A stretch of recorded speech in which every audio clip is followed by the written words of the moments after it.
உலகமெல்லாம் கண் படைச்சி ஆயிரமா பேர் படைச்சி வாரா பாருங்கம்மா அவ யாரு மாரியம்மா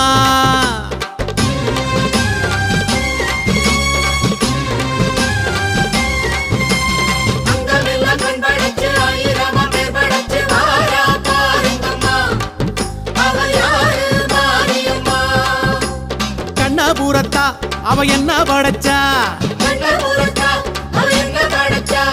சித்திரையில் முத்தடுக்க கொள்ளிடத்து ஆத்து பக்கம் வாரா மாரியம்மா இப்ப வாரா ஊர்வலமா